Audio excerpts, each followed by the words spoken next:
बिस्मिल्लाहिर्रहमानिर्रहीम। अस्सलाम वालेकुम जी बच्चों, क्या हाल है जी आपके। कुछ दिन रह गए आपके पेपर में और मैंने कहा कि आपका ये जो ऑब्जेक्टिव वाला है ना, इसको तैयार किया जाए क्योंकि इसमें सबसे ज़्यादा ट्रबल जो है बच्चों को आती है। और ये मैंने काफ़ी मेहनत की है इस पर। ये आपको पता है आपका ऑब्जेक्टिव जो है ये MCQs वाला जो पेपर है आपका 19 नंबर का है, तो 19 अच्छे हाथ से नंबर है, 20 नंबर थोड़े नहीं होते। तो ये 19 क्वेश्चन हमने रेडी किए हैं। अब ये सिर्फ देखें गैस नहीं होगा, ये गैस के साथ गैस भी समझ लें क्योंकि पास पेपर्स में से मैंने एग्जांपल्स दी हैं, और साथ असल चीज़ है प्रेपरेशन। वीडियो थोड़ी सी लेंथी होगी लेकिन आप कोशिश करिएगा सारी देखें, क्योंकि आप मुझे पता है आपको ये बहुत फ़ायदेमंद होनी है और आपको याद रहेगा उस टाइम के कि कहाँ पे क्या चीज़ लगनी है और कैसे होना चाहिए। तो अगर वीडियो लेंथी लगती है, आप उसको मतलब देख नहीं रहे, तो आप सिंपल ये करें, हेडफोन लगाएं और सुकून से लेट जाएं, बैठ जाएं कहीं आंखें बंद करके और सुनते जाएं कि मैं क्या कह रहा हूँ। ठीक है, 2-4 दफ़ा ये सुनेंगे समझेंगे ना तो आपको इंशाल्लाह ये चीज़ें रेडी हो जाएंगी। अब देखें 4 क्वेश्चन होते हैं और 3 क्वेश्चन 5-5 नंबर के हैं और एक 4 नंबर का, इसी तरह से 19 सवाल बनते हैं। अब देखें जो क्वेश्चन नंबर 1 है ना, उसमें ग्रामर या चीज़ें किस तरह की आती हैं। एक सेंटेंस उसमें आता है जिसमें आपने सेंटेंस की ना पहचान रखनी है। पहचान ये है कि उसमें आएगा अगो या यस्टरडे आएगा, या सिंपल फॉर्म में ये समझ लें कि वो चीज़ ऐसी होगी, जुमला ऐसा होगा जिसमें वो पास्ट की बात करेगा, माजी की बात करेगा। ठीक है ना, इसीलिए तो यस्टरडे पिछले दिन को कहते हैं जो गुजर गया है, और अगो भी कहते हैं कि इतने ज़माना पीछे, 30 दिन पीछे, 2 दिन पीछे, जो भी है अगो जो है वो इतना टाइम पीछे की बात की जा रही होती है। तो इसलिए जब हम ये यस्टरडे और अगो यानी कि माजी की बात करेंगे तो वहाँ पे हम फिर क्या लगाते हैं, सेकंड फॉर्म लगाते हैं। ये याद रखना है, सेकंड फॉर्म। क्योंकि अगर आपको याद हो तो जब कहानी लिखी जाती है ना, तो कहानी में क्या बात कर रहे होते हैं, भाई माजी में ऐसा हुआ, ठीक है, एक दफ़ा का जिक्र है कि ये हुआ वो हुआ, वो पुराने ज़माने की बात कर रहे होते हैं कि ऐसा हुआ था। ठीक है, तो कहानी लिखते हुए क्या कहा जाता है कि आपने हमेशा उसको सेकंड फॉर्म में लिखना है। तो ये देखें, इसके जुमले देखें, ही लेफ्ट 20 मिनट्स अगो, कि वो 20 मिनट पहले जा चुका है, चला गया था। तो लेफ्ट, लीव की सेकंड फॉर्म लेफ्ट होती है। इसी तरह it began to rain an hour ago, कि 1 घंटा पहले रेन शुरू हो गई थी। तो एन आर अगो, इसमें भी अगो आ गया, तो बिगेन है। ठीक है, अब ये जैसे थर्ड वाला है, I bought this book a month ago, 1 महीना पहले, या कोई यस्टरडे वाला जुमला आ जाए। ठीक है, तो फिर आपने क्या याद रखना है, सेकंड फॉर्म लगानी है। दूसरी चीज़ जो आपके जुमलों के अंदर आती है ना, वो आता है सिंस और फार। और ये अगर आपने किसी टाइम वो थोड़ी सी ये टेंसेस पढ़े हों तो ये सिंस और फार कब आता है, जब टाइम का जिक्र होता है जुमले के अंदर कि भाई इतनी देर से हम काम ये कर रहे हैं। तो सिंस और फार के जुमले के अंदर पहचान उसकी ये है कि हैज़, हैव और हैड उनकी सेकंड फॉर्म होती है हैज़ हैव की। तो हैज़, हैव और हैड ये आता है, और साथ बिन आता है, has been, have been, had been, BEEN बिन। ठीक है, ये आता है, और उसके साथ फर्स्ट फॉर्म लगती है और ING लगता है साथ। अब देखें जुमला देखें, ही हैज़ बिन स्लीपिंग, ठीक है ना, हैज़ ही, यार तो अरे ही के साथ हैज़ लगता है। He has been sleeping since morning, ठीक हो गया ना। शी हैज़ बिन वर्किंग, अब अगेन शी है, अकेली एक लड़की है तो हैज़ आएगा, has been working in this office. तो ये मैंने बोल्ड इसलिए किया कि ये चीज़ें वहाँ पे हमें देखनी होती हैं, जो लगानी होती हैं। ठीक है ना, तो इसलिए मैंने इनको बोल्ड कर दिया ताकि आपको पता हो कि जुमले में क्या लग रहा है, ऑप्शंस में से हमने क्या उठा के उधर लगाना है। और हैज़, हैव की जगह हैड भी आ जाता है। He had bin standing in the sun for an hour, 1 घंटे से जो है वो सूरज में खड़ा हुआ है। ठीक है, तो हैड बिन भी आ सकता है। तो इस तरह से फिर तीसरी जो कैटेगरी है ना जुमलों की जो आती है, वो है यूनिवर्सल ट्रूथ वाली। एक आलमगीर सच्चाई है, एक जनरल एक बात की जा रही होती है। जैसे आप देखें ये जो जुमला है, the earth revolves around the sun, ज़मीन जो है वो सूरज के गिर्द घूमती है। तो अब देखें ना, ये एक यूनिवर्सल ट्रूथ है, इसको कोई बंदा झुठला नहीं सकता। ठीक है ना, तो यूनिवर्सल ट्रूथ आ जाए या कोई रूटीन आ जाए, हमारी डेली की हैबिट है कि हम ये काम रोज़ रोज़ करते हैं।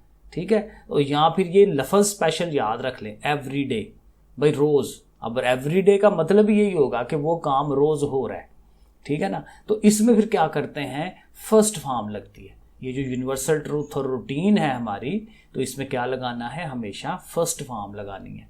लेकिन फर्स्ट फॉर्म में यही याद रखते हैं, क्योंकि ये सब में प्रेजेंट इंडेफिनिट के होते हैं सेंटेंस, तो इसमें याद ये रखते हैं कि अगर ही आ जाए, शी आ जाए, इट आ जाए, या कोई वाहिद सिंगुलर पर्सन कोई चीज़ आ जाए, तो उसका वो जो वर्ब होता है उसमें एस या एस का इजाफा भी करते हैं।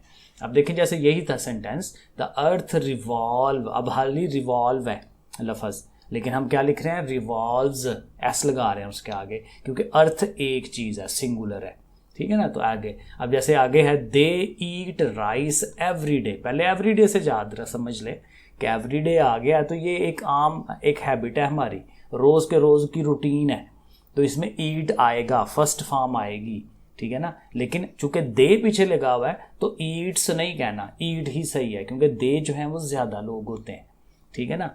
फिर इसी तरह ही है तो ही के लिए फिर आगे देखें, टेक्स टी एवरी मॉर्निंग, पहले सबसे पहले आपने ये देखना है, एवरी मॉर्निंग आ रहा है, रूटीन आ गई है, हैबिट आ गई है, तो पहली फॉर्म लगनी है टेक, लेकिन ज़ाहिर है ही है तो उसके आगे एस लगा देना है, ही टेक्स। इस तरह से ये चीज़ हो जाएगी। तो एक कैटेगरी ये है, और ये बड़ी मशहूर कैटेगरीज हैं जो मैं आपको बता रहा हूँ कि ये इंशाल्लाह पेपर में आएंगी और आप बड़े आराम से इनको रेडी कर लोगे, लिख लोगे। फिर एक होता है फ्यूचर वाला टेंस आता है, ये लाजमी आता है कि एक ऐसी बात की जा रही होगी जिसमें मुस्तकबिल की बात हो रही होगी कि मैं ऐसा करूँगा, करेंगे, इस तरह से। तो उसकी पहचान हमें फिर कहाँ से नज़र आएगी, टुमारो लिखा होगा उसके अंदर कि भाई अगले दिन करेंगे, या ऐसे लिखा होगा नेक्स्ट वीक, नेक्स्ट का मतलब होता है अगला, आने वाला, ठीक है ना, अगला जो हफ्ता है उसमें हमने ये काम करना है। मंडे नेक्स्ट, नेक्स्ट वाला जो वर्ड है ना वो ये बताता है कि आगे जो आएगा, ठीक है ना, तो आगे आने वाला जो है वो फ्यूचर है। तो इन चीज़ों से हम ज़रा आइडिया ले लेंगे कि ये फ्यूचर वाला टेंस है। अब उसमें क्या होगा, इसमें ये होगा, अगर आप ये देखें कि जुमले में विल और शैल आ रहा है, हाल ही सिर्फ विल और शैल है, विल या शैल कोई एक, तो उसमें फिर आपने फर्स्ट फॉर्म लगानी है, पहली फॉर्म।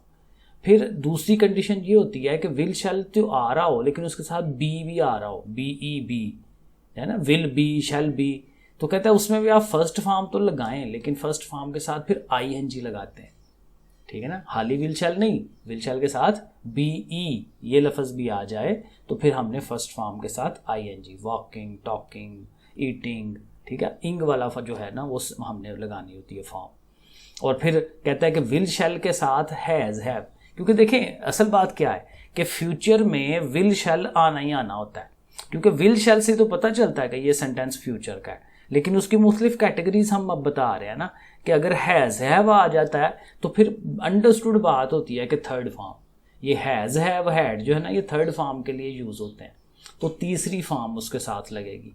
ईट है तो eaten, eaten third form, go went gone, gone होती है थर्ड फॉर्म। तो थर्ड फॉर्म जो है लगाएंगे कब, जब विल शैल के साथ हैज़ हैव आ जाए। और बाज़ फ्यूचर के टेंस ऐसे होते हैं जिसमें इज़ एम आर हमें नज़र आ जाता है, क्योंकि फ्यूचर वालों में इज़ एम आर भी वो यूज़ कर लेता है। तो अगर इज़ एम आर आ जाए लेकिन बात फिर भी वो टुमारो है, नेक्स्ट वीक की बात हो रही है फ्यूचर की, तो फिर भी आपने फर्स्ट फॉर्म और आई एन जी, क्योंकि इज़ एम आर के साथ भी first form I N G लगता है, ठीक हो गया ना। तो ये इस तरह। हाँ, एक और चीज़ कि शैल जो है ना वो सिर्फ आई के साथ लगता है, ये याद रखना है। शैल किसके साथ लगता है, आई के साथ, तो ये आई और वुई के साथ, ठीक है, ये दोनों लफ्ज़ आई और वुई अगर आ जाएं तो उनके साथ हमने शैल लगाना होता है, ये याद रख लें। अब देखें ये इन्फॉर्मेशन है, ये आपको इंग्लिश के पेपर में इधर उधर बहुत दफ़ा ये इस्तेमाल हो जाएगी, तो आपको ये ज़रूर चीज़ें सीखनी चाहिए, समझनी चाहिए। इसकी देखें example, they will leave for London tomorrow, ये सेंटेंस मैंने उठाया वहाँ से, तो वो विल लीव का ऑप्शन उसने दिया हुआ था 4 ऑप्शंस के अंदर, और भी ऑप्शन थे, लेकिन चूंकि टुमारो का मुझे नज़र आ गया कि जी टुमारो लिखा हुआ है, तो फिर ज़ाहिर है विल लीव की बात होगी कि उसमें विल ज़रूर आना चाहिए। अब देखें जुमले में है ही इज़ आ रहा है ना, और आगे नेक्स्ट वीक है, नेक्स्ट वीक बता देगी कि ये फ्यूचर वाला सेंटेंस है, लेकिन साथ इज़ आ रहा है तो फिर हमने फिर फर्स्ट फॉर्म के साथ आई एन जी लगाना है, कमिंग, ठीक है, कमिंग लिख दिया। इसी तरह I dash him next week, next week से पता चल गया कि फ्यूचर का सेंटेंस है, तो ऑप्शंस के अंदर तो विल शैल वाला जो ऑप्शन है वो हम उठा लेंगे। और इस तरह चौथा है the court will give his verdict on Monday next. आप देखें मंडे नेक्स्ट, अगले मंडे को करेगा, तो फ्यूचर है तो फ्यूचर में विल शैल आना चाहिए, ठीक है, तो वो उस तरह से लगा लेंगे।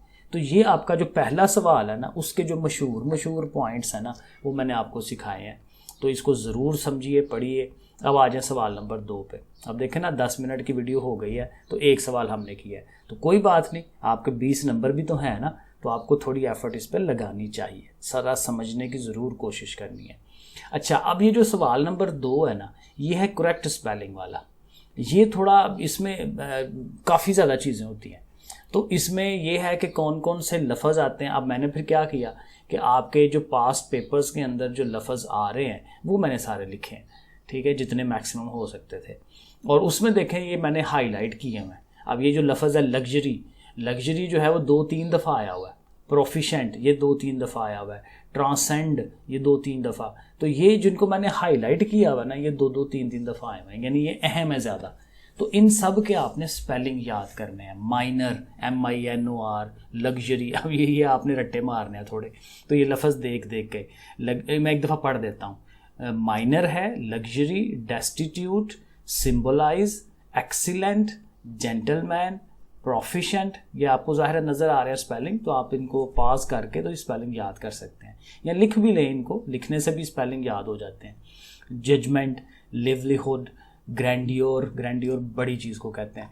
Depleted, transcend, bandages, sequence, medium, fantasies, magnitude, guidance, customary, intercede, layer, sequence, motivation, broadcast, association. ये बच्चों की तरह आपने स्पेलिंग इनके याद करने हैं, कम से कम ये तो हमें आने चाहिए ना, क्योंकि ये पास्ट पेपर में आए हुए हैं, तो इनमें आने के चांसेस बड़े होते हैं।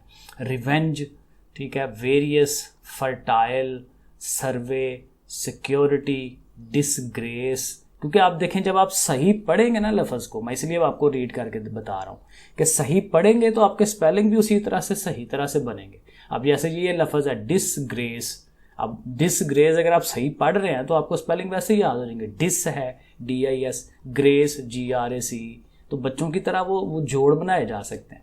Speech, interest, bandages, custom, guidance, recipient, convenient, ठीक है, innovative, vulnerable, irrigation, editorials, production, infection. ये थोड़े से और हैं, बस ये खत्म हो गए। कंपेनियंस, अकेडमी, लोथ, आइडियाज़ एंड प्रेजेंट। ठीक है जी, ये लफ्ज़ हैं हमारे जिनके स्पेलिंग्स हमें याद करने हैं। अब जो हमारा सवाल नंबर 3 है उसमें मोस्टली आ रहा है एंटोनाइम और सैनोनाइम। अल्फाज के मानी पूछेगा, यानी या तो यह कहेगा जी वर्ड्स के सैनोनाइम्स बताएं, या सिंपल कहेगा कि वर्ड का मीनिंग बताएं। क्योंकि वर्ड और सैनोनाइम का मतलब यही है कि उसके मुतरादफ अल्फाज, सेम मीनिंग वाले, एक जैसे मीनिंग वाले जो अल्फाज हैं वो हमने चूज़ करने होते हैं। तो जैसे अब ज़ाहिर है फिर 4 ऑप्शंस तो होते ही हैं, तो फिर हमें ढूंढ लेना है कि एडिक्वेट जो है, एडिक्वेट होता है मुनासिब, एक मुनासिब मिकदार जो होती है ना उसको एडिक्वेट कहते हैं, और उसका मतलब है इनफ, मुनासिब, ठीक है जी, काफ़ी है, इनफ है, इस तरह से। इक्विटेबल, अब ये भी 2-3 दफ़ा आया हुआ है पेपर में। इक्विटेबल जो है इसको रीज़नेबल कहते हैं, मुनासिब, अगेन ये इसका भी मीनिंग वो मुनासिब नहीं आता, इक्विटेबल, रीज़नेबल, उस तरह से करते हैं। लवली, ज़ाहिर लवली एक प्यारी चीज़ को कहते हैं, तो उसका मीनिंग ब्यूटीफुल होगा। वानरेबल होता है जो चीज़ डेंजर में होती है, जो किसी चीज़ का शिकार हो सकती है चीज़, हम कहते हैं भाई ये चीज़ बड़ी वानरेबल है इस टाइम, ठीक है। तो इन डेंजर है ना, उसका मीनिंग इन डेंजर आ जाएगा। कमांडमेंट, हुक्म वगैरह जो होता है, ऑर्डर, ठीक है, कमांडमेंट, ऑर्डर। कल्प्रिट ज़ाहिर है जिसने कोई जुर्म किया होता है। ऑफेंडर, कल्प्रिट, ऑफेंडर, ये उसका ज़ाहिर है जुर्म के मीनिंग में आता है। रीइन्विगोरेट, ठीक है, ये क्या है जी, स्ट्रेंथ बनाना, स्ट्रेंथन करना, किसी चीज़ को मजबूत करना। इंटेग्रिटी, ठीक है, किसी बंदे की जो है एक अच्छापन जो होता है ना उसको इंटेग्रिटी कहते हैं। राइचियसनेस, ठीक है, राइचियसनेस भी यही है, सच्चाई होना, ईमानदारी होना, अच्छी बातें होना किसी बंदे के अंदर, ठीक है। परसवियर क्या है जी, परसिस्ट, जो आप एक लगातार किसी चीज़ को करते रहते हैं। फिर ये लफ्ज़ जो एंसेस्टर है ना, ये बड़ी दफ़ा आया, एंसेस्टर्स, ज़ाहिर है ये हमारे क्या होते हैं, आबाव अजदाद, फोर फादर्स जिन्हों हम कहते हैं। एडहेसिव, एडहेसिव होती है जो चिपक सट जाती है चीज़, चिपकने वाली चीज़। एडहेसिव स्टिकी, स्टिकी भी ज़ाहिर चिपकने वाली। रिंस, रिंस वाश करना, धोना, ठीक है, निचोड़ना, ऐसे कह लें, ठीक है, वाश करना के मीनिंग में आता है ये। सोलास, सोलास क्या है जी? कंफर्ट, किसी को आराम मुहैया करना, कंफर्ट देना, सोलास, ठीक है। ये चीज़ बड़ी जी सोलास प्रोवाइड कर रही है, कंफर्ट प्रोवाइड कर रही है।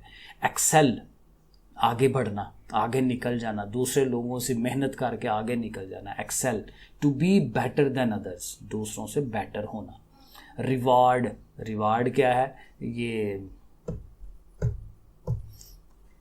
इनाम को कहते हैं, रिवार्ड, प्राइज, ठीक है। ये बड़ी दफ़ा आम रूटीन में यूज़ होता है लफ्ज़। क्रिटिकल, बड़ी अहम चीज़, बड़ी सीरियस चीज़, हम कहते हैं बंदा बड़ा क्रिटिकल है आजकल, तो क्रिटिकल सीरियसनेस को कहते हैं, ठीक है, क्रिटिकल सीरियस। तो ये उसके अल्फाज मानी हो गए। कुछ एंटोनाइम्स भी हैं, मानी ज़्यादा वाले हैं जो पेपर में आते हैं सवाल, वो मानी वाले ज़्यादा हैं। ये जो एंटोनाइम मुतरादफ, सॉरी वो उल्ट जो मुतजाद जिसे कहते हैं, वो थोड़े होते हैं पेपर के अंदर। लेकिन बहरहाल ये मैंने निकाले। अबैंडन, ये कई दफ़ा आया है क्योंकि इसको मैंने हाईलाइट किया, जिसको मैंने बोल्ड किया हुआ वो बार बार आती है चीज़। अबैंडन को होता है किसी चीज़ को छोड़ देना, अबैंडन कर देना, छोड़ देना। लेकिन छोड़ने के अपोजिट में क्या होगा? सपोर्ट करना, किसी के साथ चलना, छोड़ना नहीं है, साथ चलना है, सपोर्ट करना। सफरिंग, सफरिंग होता है किसी चीज़ में मुब्तला हो जाना, किसी मुश्किल में, ठीक है। तो ज़ाहिर है उसके उल्ट क्या होगा? प्लेयर, कि आप खुशी में मुब्तला हैं, खुश हो रहे हैं। सफरिंग जो है ये दुख में मुब्तला होना है। और फेल, फेल आपको पता है, फेल हो जाना, नाकाम हो जाना, तो उसके अपोजिट क्या होगा? सक्सीड होना, कामयाब हो जाना। कंज्यूम, कोई चीज़ वो क्या कहते हैं, इस्तेमाल कर लेना। कंज्यूम, कंज्यूमर होता है ना, कि जो बंदा कोई चीज़ इस्तेमाल करता है, तो कंज्यूम होता है इस्तेमाल करना। और सेव उसके उल्ट होगा, बचत कर लेना। माइटी, जिसमें बहुत ताकत होती है ना, अल्लाह अलमाइटी हम कहते हैं ना, ठीक है, तो उसके अगेंस्ट क्या होगा? वीक, ठीक है। ब्राइट, बड़ा खुशनुमा और बड़ा रोशन, तो उसका अगेंस्ट क्या होगा? डार्क। ये आसान लफ्ज़ हैं। लवली, अगेन इसमें भी आ गया और 2-3 दफ़ा आया हुआ है, तो लवली का उल्ट बताना है, अगली, ठीक है ना। अब यहाँ उल्ट है, एंटोनाइम याद रख लेना, क्योंकि बाज़ का हम भूल जाते हैं कि वो मुतरादफ है कि दूसरा। सो एंटोनाइम्स हैं उसके। और सूथ, ठीक है, वो सूथ होता है किसी को आराम देना, ईजीनेस लेके आना। तो एग्रेवेट, किसी को वो क्या कहते हैं, गुस्सा दिलाना, तो ये उसका उल्ट होगा ना, एग्रीवेट। तो ये आई थिंक 3 सवाल आपके हो गए। अब ये जो चौथा सवाल है ना, इसमें थोड़ी सी आपने हिम्मत करनी है, क्योंकि इसमें भी अच्छी खासी ग्रामर है। तो थोड़ी थोड़ी करके जितनी आपको समझ आती है समझ लें, बहुत फ़ायदेमंद चीज़ें हैं और अगेन आपको आगे भी काम आनी है। तो अगेन वही मैं कह रहा हूँ कि अगर आप वो थक जाते हैं तो अब हेडफोन लगा के सुकून से सुने इसे कि मैं क्या बोल रहा हूँ, क्योंकि मेहनत तो मैं कर रहा हूँ, सुनना है आप लोगों ने, सिर्फ समझने की कोशिश करनी है। अब जो क्वेश्चन नंबर 4 है ना, इसमें ग्रामर आती है और ग्रामर में पार्ट्स ऑफ स्पीच हम ये एक लफ्ज़ यूज़ करते हैं कि स्पीच ये जो हम बोलते हैं ना उसके जो डिफरेंट पार्ट्स हैं। इसमें यहाँ पे भी मैं आपको बहुत सारी एग्जांपल्स बताऊंगा एंड पे, ठीक है ना। पहले थोड़ी ये समझ लें। तो पार्ट्स ऑफ स्पीच के अंदर सबसे पहली जो चीज़ आती है, बात चीज़ें आपको आती होंगी, आसान भी हैं मुश्किल भी हैं। नाउन, नाउन क्या होता है? सिंपल, नाम है किसी चीज़ का, ठीक है। ये सबसे आसान चीज़ है इसके अंदर, नाउन, नाम, याद रख लेना, नाउन, नाम। अब नाउन की डिफरेंट टाइप्स हैं और ये भी बड़ी आसान सी हैं, आम रूटीन में इस्तेमाल होती हैं। कॉमन नाउन, कॉमन नाउन कौन सा होता है? एक आम नाम है, जैसे गर्ल है, बॉय है, डेस्क है, सिटी है, कंट्री है, ठीक है। स्पेशल नाम नहीं ले रहे उसका, सिर्फ कंट्री कह रहे हैं, सिर्फ सिटी कह रहे हैं। इसी तरह प्रॉपर नाउन होता है। प्रॉपर नाउन में अब सिटी का, शहर का, वो मुल्क का नाम आ जाएगा। जैसे पाकिस्तान है, सियालकोट है हमारा शहर, ठीक है, गाँव का नाम कर लें। लड़का है कोई तो उस लड़के का अहमद नाम है, तो प्रॉपर नेम आएगा ना, तो उसको हम फिर प्रॉपर नाउन कहते हैं। कंक्रीट, कंक्रीट होता है जो एक वो क्या कहते हैं उसको, कि जिसका वजूद होता है किसी चीज़ का। जैसे वही बात कि कोई लड़का है, कोई घर है, कोई, ठीक है, इस तरह से कंक्रीट चीज़ होगी जिसका वजूद होगा, जो हुजम जगह घेरती है, ठीक है। आम जैसे कोई भी चीज़ें हमारे इर्द गिर्द जितनी सारी भी चीज़ें हैं ये सारी कंक्रीट हैं, ठीक है। तो एब्स्ट्रैक्ट, ये इंटरेस्टिंग चीज़ होती है। एब्स्ट्रैक्ट वो चीज़ होती है जिसका वजूद कोई नहीं है, कंक्रीट के टोटली अपोजिट है। एब्स्ट्रैक्ट वो चीज़ है जिसका वजूद कोई नहीं है लेकिन हमने वो एक नाम रखा हुआ है, ठीक है। जैसे हम कहते हैं ब्यूटी। अब ब्यूटी क्या है? खूबसूरती। किधर है भाई खूबसूरती? कोई जगह है रखी हुई, उसने कहीं पड़ी हुई है खूबसूरती, ठीक है। ये एक माइंड का फिनोमेना है हमारा। तो एब्स्ट्रैक्ट चीज़ होती है ये हमने खुद से बनाई होती है, इसका वजूद नहीं होता, ठीक है। ब्यूटी है, एंगर है, ठीक है, इस तरह की चीज़ें। तो इस तरह का कोई एक नाम बना लिया जाए तो वो एब्स्ट्रैक्ट नाउन होता है। कलेक्टिव नाउन वो चीज़ कि जहाँ ज़्यादा चीज़ों को इकट्ठा करके हम एक नाम दे देते हैं। जैसे फैमिली, अब फैमिली कलेक्टिव नाउन है क्योंकि फैमिली के अंदर 6, 7, 8 जितने भी लोग हैं वो सारे आ रहे हैं। आर्मी फौज, अब फौज में बहुत सारे फौजी हैं लेकिन कलेक्टिवली उसे हम आर्मी कहते हैं। क्राउड है जैसे, तो ये डिफरेंट अल्फाज जो हैं ये वाले जो कलेक्टिव इकट्ठे होके एक मीनिंग देते हैं उसका हम कलेक्टिव नाउन कहते हैं।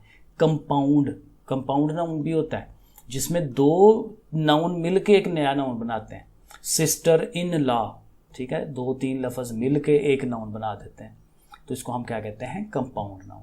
तो ये नाउन के डिफरेंट टाइप्स हमें पता होनी चाहिए। फिर देखें प्रोनाउन है, नाउन से प्रोनाउन के नाउन की जगह पे जो लफ्ज़ इस्तेमाल होता है, प्रो एंड नाउन, ठीक है, नाउन की जगह पे। भाई नाम नहीं हमने उसका लेना, लेकिन नाम नहीं लेना तो उसको ही कहना है, शी कहना है, इट कहना है, दे कहना है, यू कहना है। तो ये सारे के फिर क्या होते हैं, हमारे प्रोनाउंस होते हैं जो हम नाउन नाम इस्तेमाल नहीं कर रहे लेकिन उसकी जगह इस्तेमाल कर रहे हैं कोई लफ्ज़, प्रोनाउन। तो इसमें फिर डिफरेंट कैटेगरीज हैं। पर्सनल प्रोनाउन जिसमें लोगों के चीज़ें नाम होती हैं, आई, अपना नाम लेने के बजाय आई कह दें, उस सामने वाले का यू कह दें, उसे ही कह दें, शी कह दें, दे कह दें। तो ये क्या होते हैं, पर्सनल प्रोनाउन। एक होता है डेमोन्स्ट्रेटिव प्रोनाउन। डेमोन्स्ट्रेट होता है दिखाना, बताना, ठीक है। तो ये वो प्रोनाउन है जो इशारा करेंगे किसी की तरफ, दिस, दैट, दीज, दोज, भाई ये है, वो पड़ा हुआ है, वो चीज़ है, ठीक है, उधर है। तो ये दिस, दैट, दीज, दोज जो लफ्ज़ है ना, ये डेमोन्स्ट्रेटिव है। तो ये लफ्ज़ों को याद रखना है। इंटेरोगेटिव प्रोनाउन, अब इंटेरोगेटिव आपको वैसे पता होना चाहिए, ये सवालिया जुमलों के एंड पे जब क्वेश्चन मार्क आता है तो हम कहते हैं ना इंटेरोगेटिव ये जुमला है।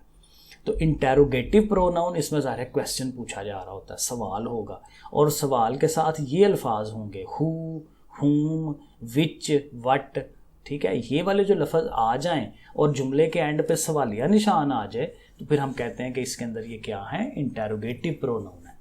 एक रिलेटिव प्रोनाउन होते यही हैं। आप देखें इंटेरोगेटिव में और रिलेटिव में फ़र्क क्या है कि इंटेरोगेटिव में सिर्फ सवालिया निशान ज़रूर साथ आएगा और रिलेटिव में सवालिया निशान नहीं आना, लफ्ज़ वही हैं। हु उधर भी है, हु इधर भी है, होम, ठीक है, विच एवर, व्हेनेवर भी आ सकता है। तो इंटेरोगेटिव और रिलेटिव हैं दोनों एक ही, लेकिन दोनों में फ़र्क क्या है, इंटेरोगेटिव में सवालिया निशान आता है, ठीक हो गया। फिर एक इनडेफिनेट प्रोनाउन होते हैं, ये जो एवरीबॉडी, एनीबॉडी, एवरीवन, ठीक है, ये जो लफ्ज़ हैं जिसमें ये क्वांटिटी किसी की बता रहे होते हैं, ये इनडेफिनेट है। बहुत ज़्यादा क्वांटिटी, बहुत थोड़ी क्वांटिटी, मिकदार का आइडिया हो रहा हो। अब एवरीबॉडी में सारे लोग आ गए, एनीबॉडी में कोई लोग आ गए, तो ये क्या होते हैं, इनडेफिनेट प्रोनाउन। लफ्ज़ों से याद रख ले। और एक और प्रोनाउन है जिसे हम रिफ्लेक्सिव प्रोनाउन कहते हैं।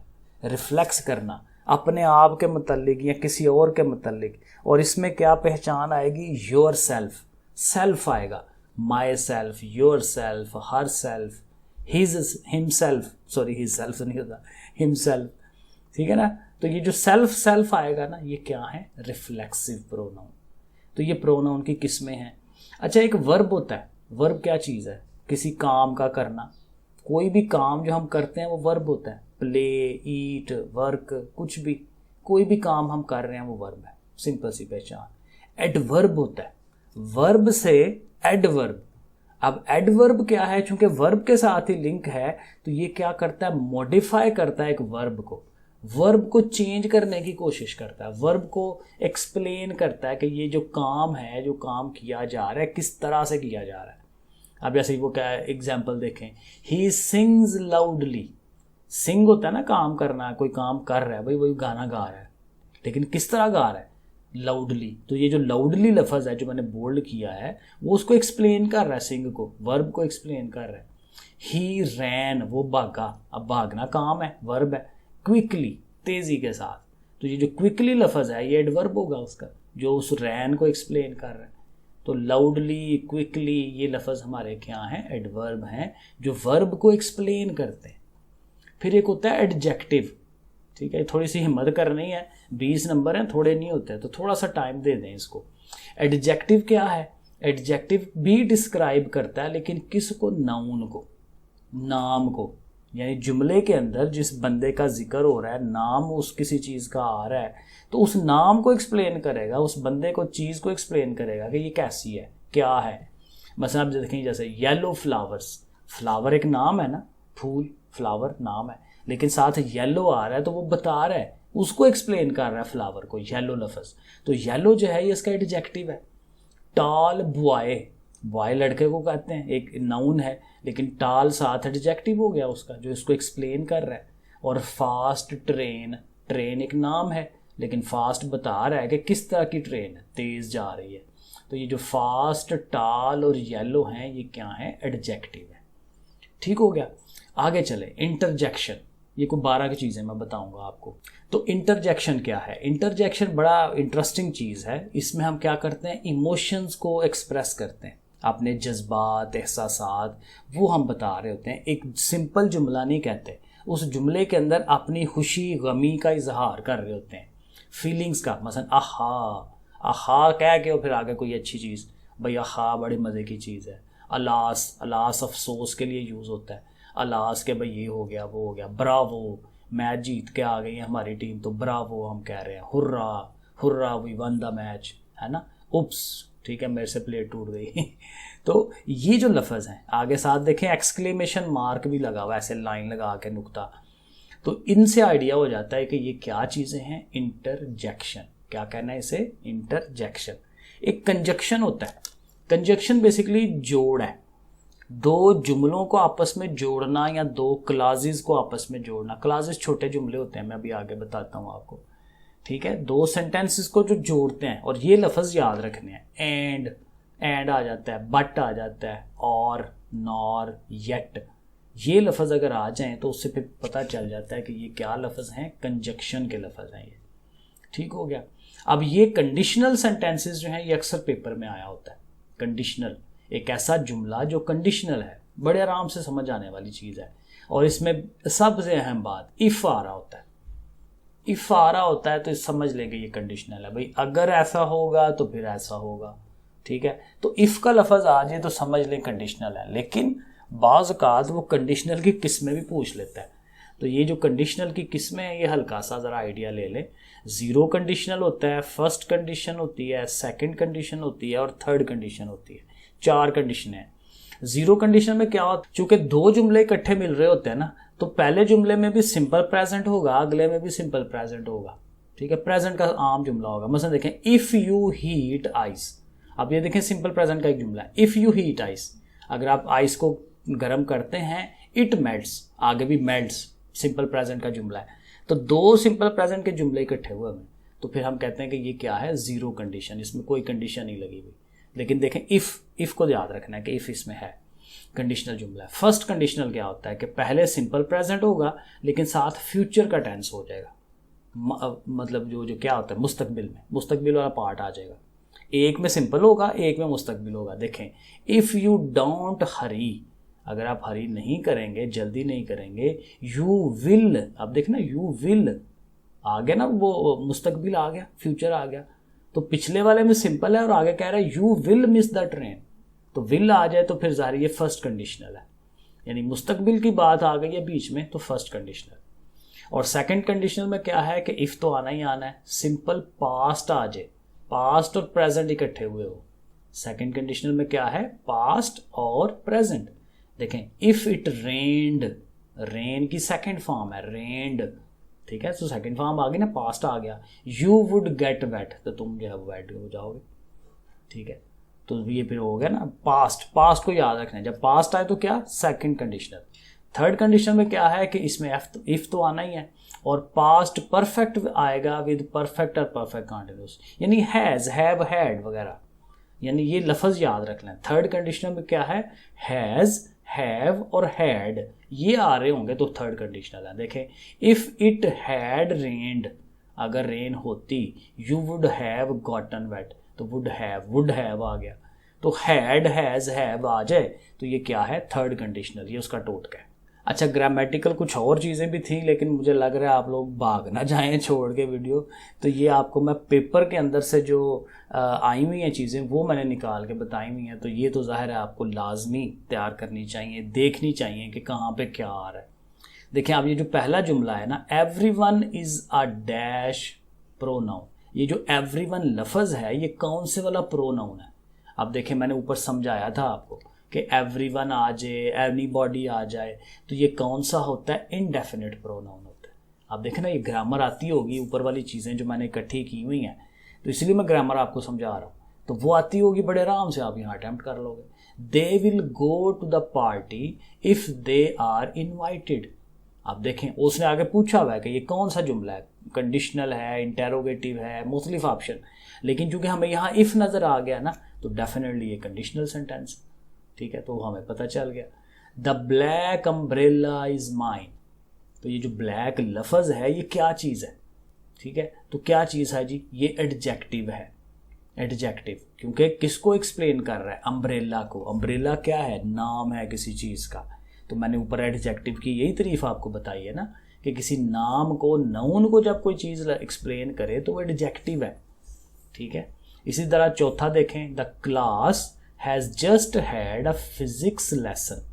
क्लास ने फिजिक्स का लेसन लिया है, तो ये जो क्लास है ये क्या चीज़ है? तो कहता है क्लास फिर क्या होगा? कलेक्टिव नाउन है ना, क्योंकि क्लास में बच्चे हैं ज़्यादा, उन सारे बच्चों को मिला के, वो मैंने फिर अगेन ऊपर एक्सप्लेन किया, ठीक है, कि जब ज़्यादा चीज़ों को मिला के एक नाम दे दिया जाए तो वो कलेक्टिव नाउन होता है, क्लास। पांचवा, if he had not returned, अगर वो ना आता, I would have gladly led my life for him. अब ये देखें, हम ये बता रहे हैं, उसने पूछा हुआ है, फर्स्ट कंडीशनल है, सेकंड है, थर्ड है, तो हम थर्ड कह रहे हैं। क्यों कह रहे हैं भला? अभी मैंने आपको बताया, हैज़, हैव, हैड आ जाए तो देखें हैड आ गया है, वुड हैव आ गया है, तो देखें जब हमने ऊपर समझा हुआ है तो देखें बड़े आराम से थर्ड कंडीशनल। छठवां, he is the young man who saved my life. Who लफज देखें कौन से प्रोनाउन में था? रिलेटिव प्रोनाउन में। इंटेरोगेटिव में भी आता है, लेकिन देखें यहाँ सवालिया निशान कोई नहीं है। सवालिया निशान होता तो हम कहते भाई ये तो इंटेरोगेटिव प्रोनाउन है, ठीक है, चूंकि वो नहीं है सवालिया तो ये फिर रिलेटिव है। रिलेटिव और इंटेरोगेटिव ये इकट्ठे एक ही होते हैं, हु, हुम, विच, ठीक है, इस तरह के लफ्ज़। सातवां, ही is the dash man in the family, और उसने फॉर्म्स थी, रिच है, रिचर है, रिचेस्ट है, तो रिचेस्ट होगा क्योंकि फैमिली में लोग ज़्यादा होते हैं, तो ज़्यादा लोगों में से किसी एक बंदे का इंतखाब करना, तो वो उसकी जो सबसे ज़्यादा वाली है, रिचेस्ट, वो हमें लगाना है। ठीक है, रिच होता है बस भाई हम अमीर है, रिचर होता है कि दो बंदों का मुवाजना कर रहे हैं आप, तो जब ज़्यादा लोगों का कर रहे हैं तो रिचेस्ट। आठवां, Ali was impressed by Sarmad's grade. अब यहाँ कुछ डिफरेंट ऑप्शंस थे, ये आप देखना प्रेपोजिशन आ रही है। प्रेपोजिशन होता है इन, ऑन, एट, ओवर, अंडर, ये सारे लफ्ज़ प्रेपोजिशन के हैं। तो प्रेपोजिशन जो है खास चुननी कि यहाँ क्या लगेगा। अब ये बड़ा मुश्किल काम होता है। इसका बेस्ट होता है टोटका, कि आप क्या करें कि प्रेपोजिशन के जो लफ्ज़ उसने दिए हुए हैं ना, वो बारी बारी उस खाली जगह में लगा के देखें कि वो वर्ड लगा के फिर जुमला कैसा साउंड करता है, कैसा उसकी समझ आ रही होती है। तो इसलिए जिस पे वो ज़्यादा अच्छा फ्लो बन जाए तो वो समझें कि वो सही है। So Ali was impressed by Sarmad's grade, Sarmad के ग्रेड्स की वजह से अली बड़ा इम्प्रेस हुआ। Our job is to keep the audience happy. अब ये जो ऑडियंस लफ्ज़ है ये कौन सा नाउन है? अब अगेन ये कलेक्टिव है, क्योंकि ऑडियंस में लोग हैं ज़्यादातर, जो सामीन हैं, जो आगे बैठे हुए हैं, जो सुन रहे हैं, देख रहे हैं, ठीक है, तो लोग हैं ना, तो उन सब को एक लफ्ज़ से एक्सप्लेन कर रहे हैं, तो ये फिर कलेक्टिव नाउन होगा। Last summer we dash many places. अब चूँकि पिछले समर की बात हो रही है, एक साल पहले की, तो मैंने ऊपर बताया था ना सेकंड फॉर्म लगानी चाहिए जब माजी की बात हो, विजिटेड, ठीक है ना, ये हो गया। 11वां, didn't you see the sign, क्या तुमने वो साइन नहीं देखा?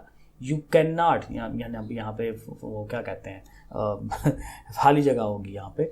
You dash drive eight more than 30 miles per hour, कि भाई 30 माइल से ऊपर नहीं जा सकते। तो यहाँ कैन नॉट भी था, वुड हैव, इस तरह से, तो कैन नॉट ज़्यादा अच्छा लगता है इसके अंदर।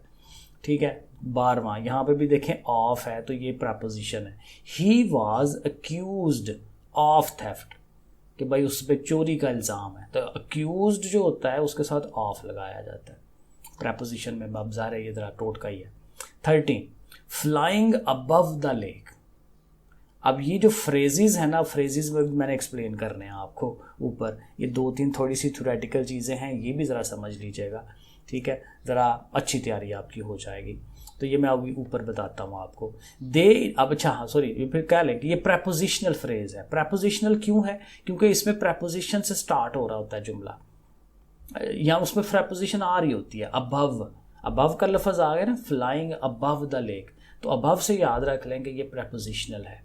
ठीक है। 14 they invited us to their home yesterday. Yesterday, कल उन्होंने हमें इनवाइट किया था। तो ये कौन सा ग्रामेटिकली कौन सा ये जुमला है? तो ये पास्ट इनडेफिनेट का है, क्योंकि सेकंड फॉर्म लगा रहे हैं और येस्टरडे आ रहा है। तो सिर्फ सेकंड फॉर्म आए, कोई उसमें हेल्पिंग वर्ब ना आए, is am are was were ना आए, तो ये फिर पास्ट इनडेफिनेट है, इनडेफिनेट। और 15वां the accident was due to his ruthlessness. अब ये जो रूथलेसनेस है ये क्या चीज़ है? ये कौन सा नाउन है? अब देखें, रूथलेसनेस है उसकी, वो क्या कहते हैं, उसका जो जोश है, वल्वला है, जज्बा है, उससे उसने कर दिया। तो ये क्या चीज़ है? उसका कोई वजूद तो नहीं ना, उसका इस जोश जज्बे का कोई वजूद तो नहीं होता, उसने जगह तो नहीं घेरी हुई। तो फिर ये क्या है? एब्स्ट्रैक्ट नाउन है, जिसको एब्स्ट्रैक्ट कहेंगे कि चीज़ नहीं है और हमने उसका नाम रखा हुआ है। 16वां have you seen the man, क्या आपने उस आदमी को देखा, who bought a book from the shop. तो इसमें यहाँ पे ये हु वन है। तो ये कुछ मैंने ज़ाहिर है सेंटेंसेस ये इकट्ठे किए थे पास पेपरों से, और इसमें देख लेंगे वही ग्रामर है जो मैंने ऊपर आपको एक्सप्लेन की है। तो ग्रामर की थोड़ी सी और चीज़ें हैं, 4-5 मिनट और लगेंगे तो ये आपका कंप्लीट हो जाएगा। एक ये जेरेंड जो है ये पूछता है, जेरेंड अक्सर ये पेपर में आया होता है। जेरेंड बड़ा मज़े का काम है, कहता है ये फॉर्म्ड विद वर्ब, वर्ब से ये लफ्ज़ बनता है, but acts as a noun, लेकिन नाउन के तौर पे काम करता है, यानी नाम के तौर पे काम करेगा। टोटका इसका ये याद रख लें कि इसमें आईएनजी आता है, इंग आता है, लेकिन इंग आता है और साथ वो जो इंग वाला लफ्ज़ पूरा बन रहा होता है ना, वो नाउन किसी का नाम के तौर पे यूज़ हो रहा होगा। बस देखें एग्जांपल, रीडिंग इज़ रिलैक्सिंग। अब रीडिंग जो लफ्ज़ है ये जिरंड है, क्यों? क्योंकि देखें ये एक तो आईएनजी से बना हुआ है, और दूसरा रीडिंग यहाँ किस चीज़ को वो कह रहा है कि चीज़ों को पढ़ना। कहते हैं जो हम आम रूटीन में कोई भी बुक लेके पढ़ते हैं, तो पढ़ना, पढ़ाई करना एक नाम हो गया किसी चीज़ का, भाई पढ़ाई की जाती है। ठीक है, इसी तरह आगे देखें, शी कंसिडर्ड क्विटिंग। अब क्विटिंग आईएनजी आ गया, पहली कंडीशन होगी आईएनजी आ गया, और दूसरा देखें क्विटिंग, उसने सोचा कि मैं छोड़ देती हूँ, छोड़ देना, क्विट करना जो है ये एक नाम के तौर पे यूज़ हो रहा है, क्विटिंग, छोड़ दिया। ठीक है, my mother spent her life teaching. अब ये यहाँ से ज़्यादा बेहतर समझ आएगी, आईएनजी आ रहा है ना, और टीचिंग क्या है? टीचिंग एक पढ़ाना है लोगों को, सारी उम्र उसकी वालदा पढ़ाती रहेंगे, तो पढ़ाते रहना, पढ़ाना, ये एक नाउन के तौर पे यूज़ हो रहा है, तो इसको हम कहते हैं जेरंड। ठीक है, ये एक तो ये याद रखना है। ये फिर थोड़ा सा एक फ्रेजेस और ये क्लाजेस, ये थोड़ा सा बस ये याद रख लें, समझ लें, तो इंशाल्लाह आपकी ये डन हो जाएगा कंप्लीट। क्लाज क्या है? क्लाज बेसिकली एक जुमले का ना हिस्सा होता है, छोटा जुमला कह लें, एक छोटा नन्ना मुन्ना सा जुमला होता है, स्लाइटली लॉन्गर है, थोड़ा सा लेंथी है, लेकिन होता छोटे में ही आता है वो। ठीक है, लेकिन क्या है? At least a subject and a verb. ये सबसे इंपॉर्टेंट बात है कि एक ऐसा पार्ट होता है जुमले का जिसमें सब्जेक्ट भी होता है और वर्ब भी होता है। सब्जेक्ट क्या है? जो काम करने वाला है, ठीक है, जो बंदा काम कर रहा है उसको सब्जेक्ट कहते हैं, जो चीज़ काम कर रही है। और वर्ब क्या होता है? जो काम किया जा रहा है। ठीक है, ही इज़ प्लेइंग, ही हो गया ना सब्जेक्ट, और प्लेइंग उसका काम भी हो गया। तो छोटा सा जुमला होगा, लेकिन वो क्या होगा, उसमें सब्जेक्ट और वर्ब दोनों होंगे। ठीक है, अब उसकी जो कुछ टाइप्स हैं, क्योंकि ये पेपर में आती हैं, एक होता है इंडिपेंडेंट क्लॉज। इंडिपेंडेंट, आज़ाद है। क्या मतलब है? आज़ाद ये है कि ये होता तो छोटा सा है, लेकिन पूरा मानी एक्सप्लेन कर देता है, पूरी बात एक्सप्लेन कर देता है, किसी और की ज़रूरत नहीं पड़ती इसको। देखें, सब्जेक्ट है, वर्ब है, and make a complete sentence, मुकम्मल जुमला बना देता है। अब देखें एग्जांपल, द डॉग बार्क्ड, डॉग हो गया ना सब्जेक्ट, बार्क हो गया उसका काम, वर्ब हो गया। तो देखें इन दोनों से समझ आ रही है क्या हो रहा है, काम क्या हो रहा है। डॉग बार्क, कुत्ते ने भौंका, ठीक है, बात एक्सप्लेन हो गई, कोई और चीज़ इसमें डालने की ज़रूरत नहीं है, जुमला मुकम्मल हो गया। द गर्ल लाफ्ड, लड़की हंसी, तो मतलब ये कि ये भी जुमला कंप्लीट हो गया, ठीक है ना। तो इंडिपेंडेंट क्लास ये है कि जुमला कंप्लीट होता है, सब्जेक्ट और वर्ब होता है, ये याद रखना है। डिपेंडेंट क्लास ज़ाहिर है इसमें भी सब्जेक्ट और वर्ब होगा, लेकिन इसमें कहता है कि एक्स्ट्रा इन्फॉर्मेशन चाहिए होती है जुमला पूरा करने के लिए, वरना जुमला पूरा नहीं होता। अब देखें एग्जांपल उसकी, looking over the hill she side softly, ठीक है। अब शी जो है ये वो है, क्या उसको कहते हैं, सब्जेक्ट, और साई करना यानी कि उसने जो काम किया, सांस लिया सॉफ्टली, आराम से। तो शी, अब हाल ही अगर ये पढ़ते हैं शी साइड सॉफ्टली, कि उसने वो सांस लिया इस तरह से, लेकिन क्यों लिया, क्या हो गया, क्या हो वजह बनी, तो ये वजह पीछे है उसके साथ। तो ये एक्स्ट्रा इन्फॉर्मेशन साथ होनी है तो जुमला उसका कंप्लीट होना है। Looking over the hill she side softly, ठीक है, वरना ये क्लास हमारा ये है, डिपेंडेंट क्लास ये है, शी साइड सॉफ्टली। इसी तरह द चिकन, चिकन ज़ाहिर है वो सब्जेक्ट हमारा आ गया। Who was laying eggs sat happily, अब हाल ये कह दें द चिकन सैट हैप्पीली, तो कंप्लीट एक्सप्लेन नहीं होगा, क्या कर रही है, हु वॉज लेइंग एग्स, जो अंडे दे रही है। तो इस तरह से ये क्या होता है, डिपेंडेंट क्लास होता है। फिर एक है एडजेक्टिव क्लास, इसमें क्या होता है, सिंपल आपने ये याद रखना है कि ये स्टार्ट होता है हु से, व्हेन से, विच से, दैट से, ये लफ्ज़ याद रखने हैं आपने एडजेक्टिव क्लास के लिए। जब क्लास वाला सवाल पूछे एडजेक्टिव वाला तो आपको ये पता हो कि ये हु, व्हेन, विच जो है ये से स्टार्ट। मसलन the girl who has short hairs is laughing, who आ गया ना बीच में। The book which has dragon, तो विच आ गया बीच में। तो हु, विच, व्हेन ये अगर आ जाते हैं तो ये एडजेक्टिव, ये तीन आपने ध्यान रख लेना है। लो जी बच्चों, तो ठीक है जी, ये जितना मेरे से हो सकता था मैंने आपको एक्सप्लेन कर दिया, और इंशाल्लाह ये आपको बहुत फ़ायदा देगा। वीडियो ज़रा कुछ 40 मिनट तक की चली गई है, लेकिन इसको ज़रा थोड़ा सा टाइम निकाल के ज़रूर कर लीजिएगा, क्योंकि मोस्टली आपके यहाँ से नंबर ख़राब हो जाते हैं। तो ये ज़रूर आपने इसको समझ लेना है, कर लेना है। ठीक है जी बच्चों, फिर ओके, अल्लाह हाफिज़।